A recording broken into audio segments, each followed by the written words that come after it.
Hello everyone, welcome to Jodie's Blu-ray Reviews. Today I am reviewing the film 101 Dalmatians, the 1961 version, based on a book by Jodie Smith.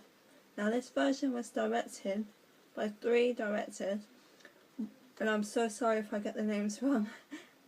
Wolfgang Reitherman, Hamilton Lux, and Clyde Demi. I'm so sorry guys. And it stars Rod Taylor as Pongo, Kate Boer as Purdy or Perdita, Betty Lou Jerson as Cruella, Ben Wright as Roger, Lisa Davis as Anita, Frederick Warlock as Horace, and Pat O'Malley as Jasper.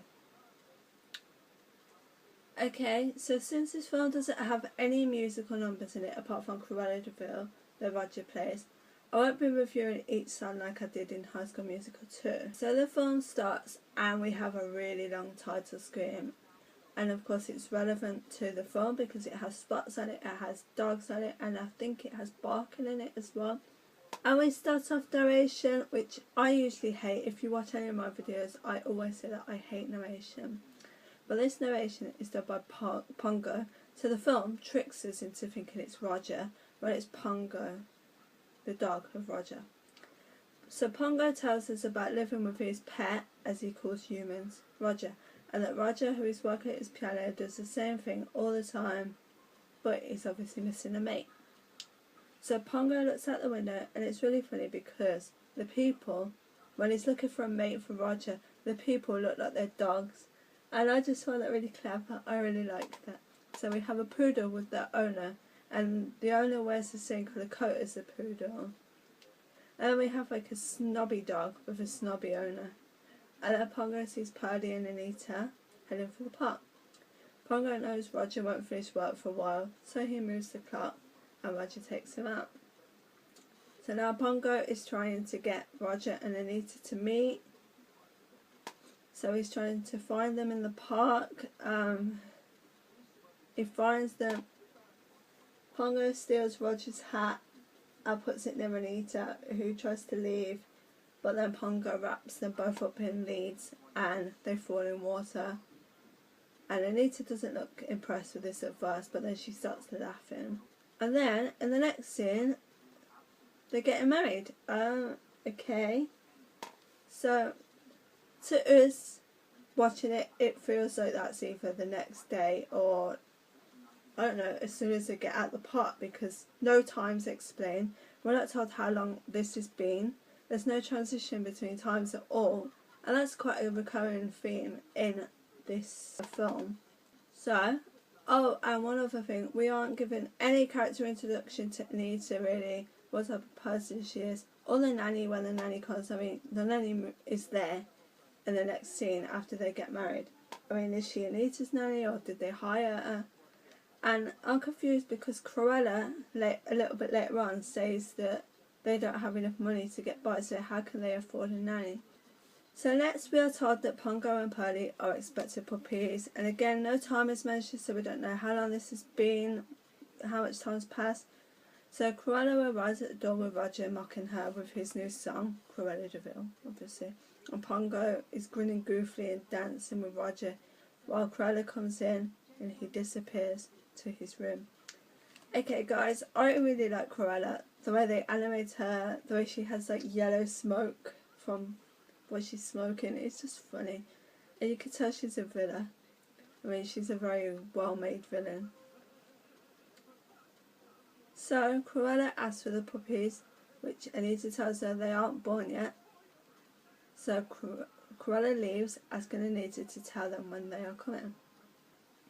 Pongo and Purdy are worried about what will happen to the dog, and then we are given some narration which tells us that it is October, so time has passed. But again, this isn't helpful because we don't know what month it was before. And anyway, the puppies are born and Pongo and Roger are waiting for them, and the nanny shouts how many there are, and there turns out to be 15, although one has died, but Roger manages to bring it back to life.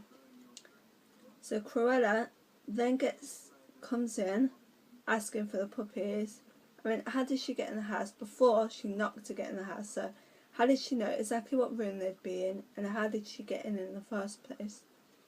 So she sees the puppies without spots, and the nanny tells her the spots come later on, and Cruella's disgusted at first, but she asks them to tell her when they come. So more time passes by without indication of how long, and the puppies are now bigger. They are walking, they're talking, and it really annoys me that we're not told how much time has passed by. I really want to know how long it's been between each scene. Or at least have it written at the bottom like some films do, like times, days, anything that tells us how long it's been.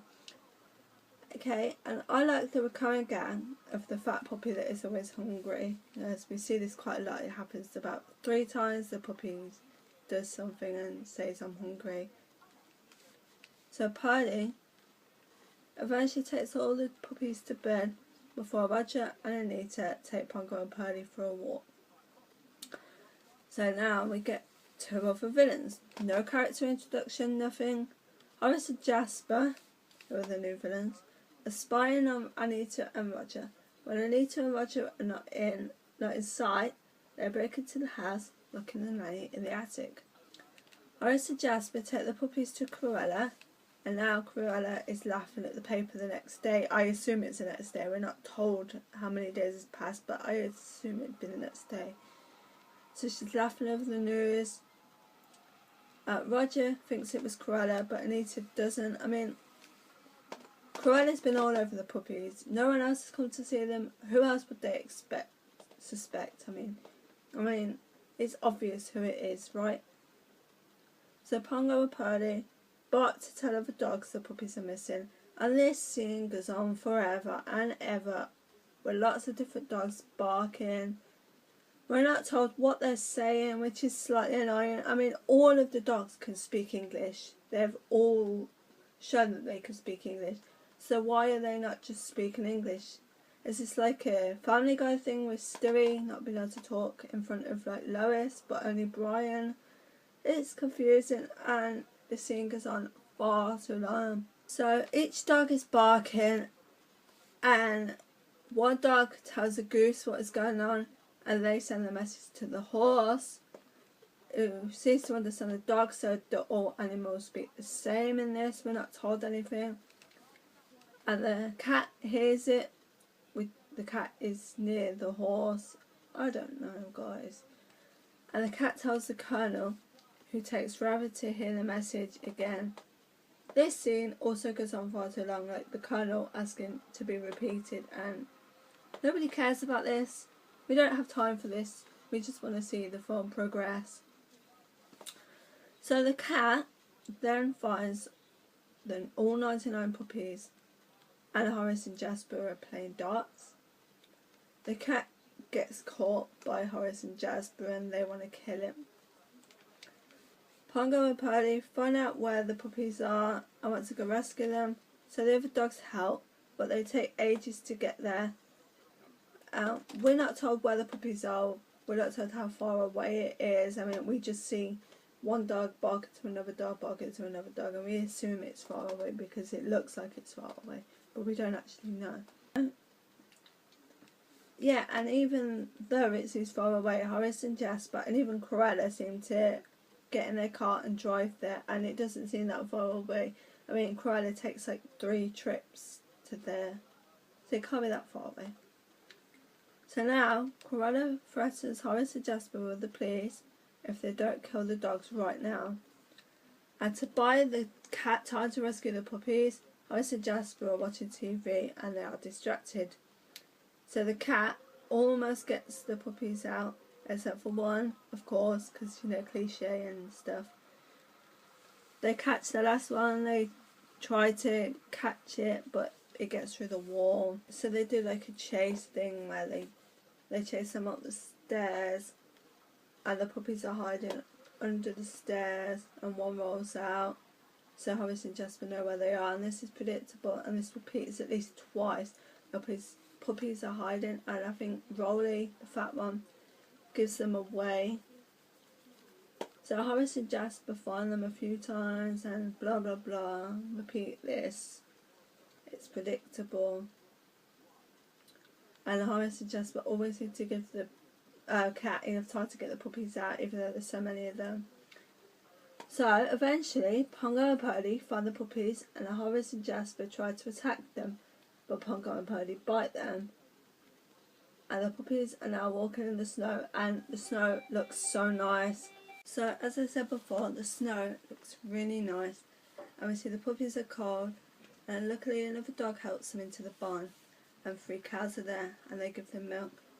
And I like the cows. We're not told what the cows' names are or anything, but I like the cow. So the next day the puppies leave the barn and travel where Cruella sees the prince, and makes Horace and Jasper go after them. Another dog in the village tells Pongo and Purdy that there's a lorry going to London, and one of the puppies gives Pongo the idea of rolling in soot to disguise the spots. The puppies are led to the truck after they've rolled in soot, in which they look like Labradors, as they say. And Cruella's watching them, and Horace and Jasper are watching them. And it isn't till the snow melts on the roof and drips on the puppies, and it wipes the soot away, they realise that they are the puppies.